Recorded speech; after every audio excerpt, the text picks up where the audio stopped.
அவருக்கு ஏற்க, கன்னடருக்கு தமிழிலிருந்து இந்த கன்னட மொழி வந்ததுங்கிறது ஏற்க அவங்களுக்கு மனசு இல்லை. அண்ணன் கமலஹாசன் பேசுனது சும்மா கதை இல்லை, வரலாற்றே சொல்றாரு. அதை ஏற்றுக்கிறது எதிர்த்துக்க, அதை பற்றி பிரச்சனை இல்லை. அவர் படத்தை நீ ஓட விட மாட்டேங்கிற. ஏன்? நான் உன்னுடைய கேஜிஎஃப் 1வது பகுதியும் 2வது பகுதியும் இங்கே சுதந்திரமாக ஓட விட்டல, அதுக்கு பரிசு. இப்போ நீ தான் கிழிக்க முடியும், எங்களுக்கு கிழிக்க முடியாதா? நீ தான் தடுக்க முடியும், எங்களுக்கு தடுக்க முடியாதா? முடியும். ஆனால் நாங்கள் செய்யலை. ஏன்? தமிழனின் பேரன்பும் பெருந்தன்மையும் மாண்பும். படத்துலையா அவட பகையை காட்டுறது? படத்துலையா? படத்தில் குடிக்கிற நீரில் இதுலையாமா? இதுல இல்லாமா பகை? எப்படி இருக்கு பாருங்க. உங்க படம் வராது, உங்க படம் ஓடாது. இப்போ தமிழிலிருந்து வந்தது கன்னடம் என்றதை ஏற்க முடியாத அவர்கள் தமிழை ஏற்கல,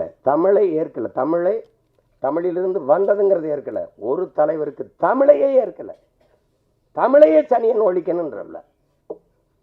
தமிழை சனியனை ஒழிக்கணும்னு சொன்னவரை தமிழர் தலைவராகவும் தந்தையாகவும் கொண்டாடணும். ஒரு இனம் உலகத்திலே கேடுகட்ட மானங்கட்ட இனம் தமிழன் தான்.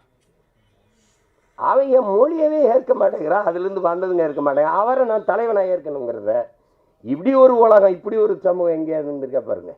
இதுதான்